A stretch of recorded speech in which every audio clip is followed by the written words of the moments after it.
So the American Time Use Survey, which is a survey that's done by the Bureau of Labor Statistics, found that the average American now spends 20% less time socializing in person than they did just 20 years ago. And a record amount of time spent alone by themselves. I think this might be the most fundamental fact of American life that there is. You can debate all sorts of things about how the texture of American life and American values have changed.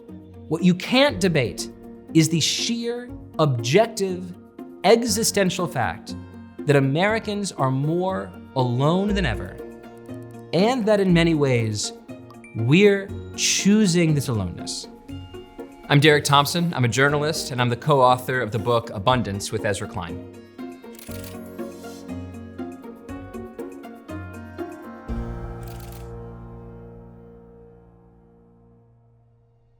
So if you trace the decline of socializing over the last 60 years, in many ways, I think it is a story cleanly told by technology. Technology is not the only thing that plays a role here, but it's a critical thing that plays a role here. You go back to the 1960s, and then you have the rise of the car. And the rise of the car allows people to drive away from downtown areas and populate the suburbs.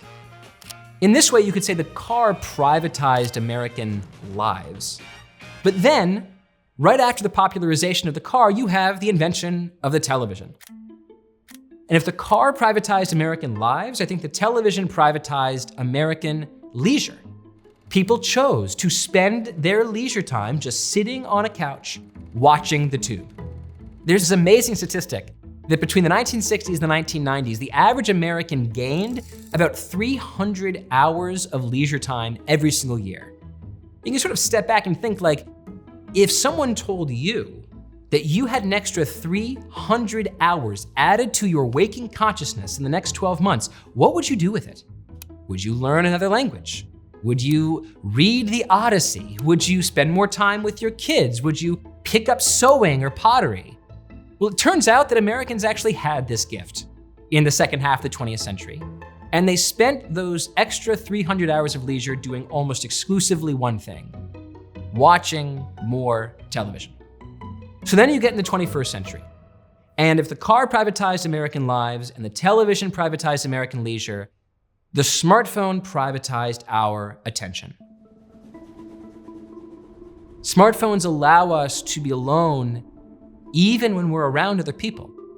You can be in a cafe and be alone. You could be at a party and be alone. You can essentially choose to turn your waking consciousness into an experience of aloneness whenever you want. So I've called this phenomenon the antisocial century. And I call it the antisocial century rather than the lonely century for a very specific reason. Loneliness, as defined by some sociologists, is the feeling that someone has when there's a gap between their felt sociality and their desired sociality. It's me on the couch watching TV and being like, man, I kind of want to get a drink with that friend. Loneliness is the biological instinct that's healthy in many cases, that pushes me to get off the couch. That's not the instinct that most people feel today. Instead, the instinct is in many cases to stay on the couch. There's this trend on TikTok that some people call cancel-ation. And what happens is they'll film this little dance that they do when a friend cancels plans. They'll say, oh my God, thank God my plans were canceled. I can spend more time at home alone. Is that loneliness?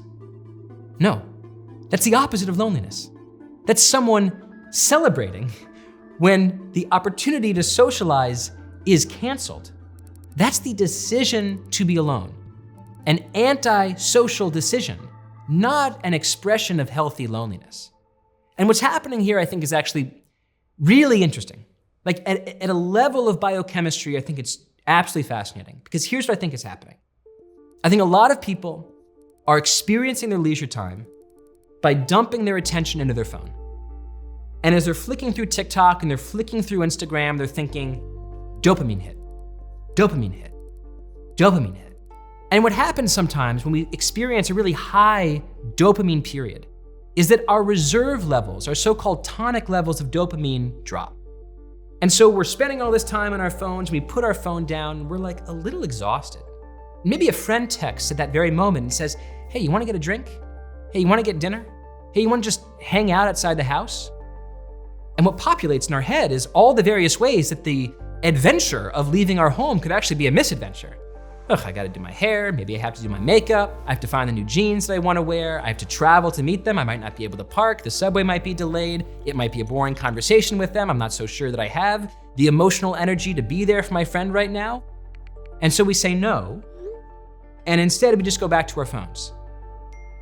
We are essentially dumping our dopamine, our drive, into our screens rather than gifting it to other people.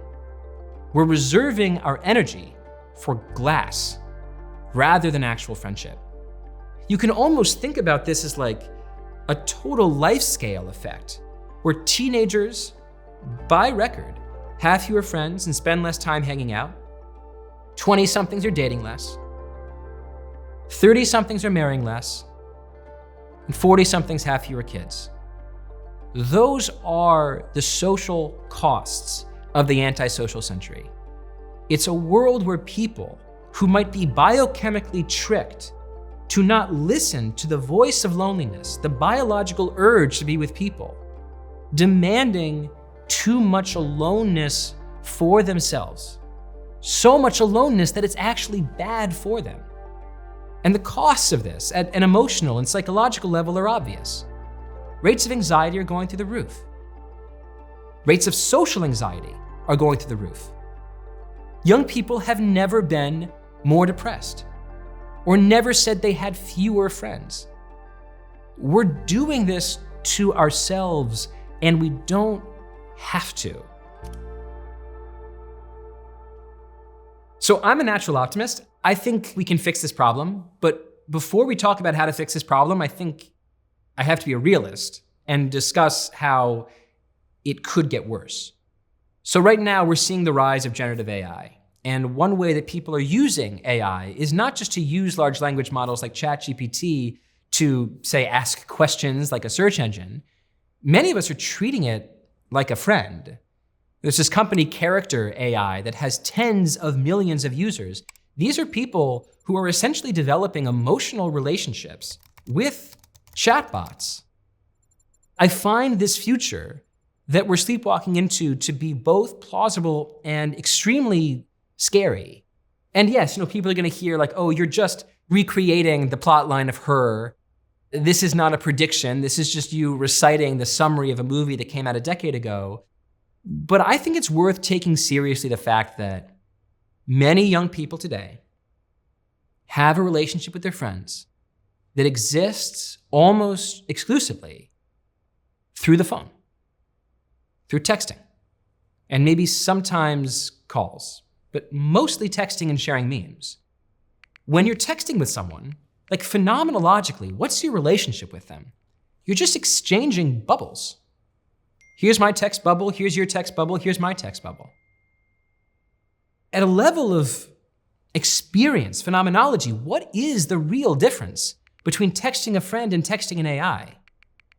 And so I think about a future where young people say, it's actually easier for me to develop an emotional relationship with silicon-based life forms than carbon-based life forms, as creepy as that is to say. They'll discover that what they want out of a relationship, validation, a sense of availability, a sense that there's a responder who understands their deepest fears, they might discover that that's more efficiently gleaned from silicon than from carbon.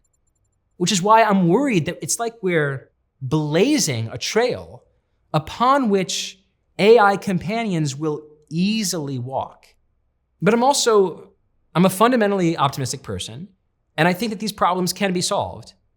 Fortunately, the antidote to the antisocial century does not have to be invented, right? This is not something like Alzheimer's or pancreatic cancer, where we're waiting on scientists to invent a cure. The cure is us. There's this idea from the author Neil Stephenson called a mystics, which is a term that he adopted from the Amish, that he thinks of as the values that we give to technology. And he points out that the Amish are famous for rejecting all technology, but in fact, they don't reject all technology. They sometimes have washing machines, they have solar power. Instead, what they have is a very narrow filter for technology. They only accept technology into their lives if they believe it is in service to a pre-existing value. So they say no to televisions because they think televisions might interfere with hangs between families. But they say yes to solar power because it can empower their lives. I wonder if all Americans could benefit from an amistic sensibility. Rather than adopt any technology that makes our lives more convenient, and then just live with the emotional and psychological consequences of that adoption, what if we instead filtered technology for our values? Maybe our values are romance or family togetherness. Maybe our value is a digital or actual Sabbath. Maybe our value is maintaining our ability to concentrate on a single thing for longer than the 15 seconds it takes to swipe between TikTok videos. What would the world look like if we had values first and technology second, rather than adopted technology first and just lived with whatever values came downstream of them? I think it would be a better world. I think it'd be a more purposeful world. I think it'd be a more social world. And I fundamentally think it'd be a happier world too.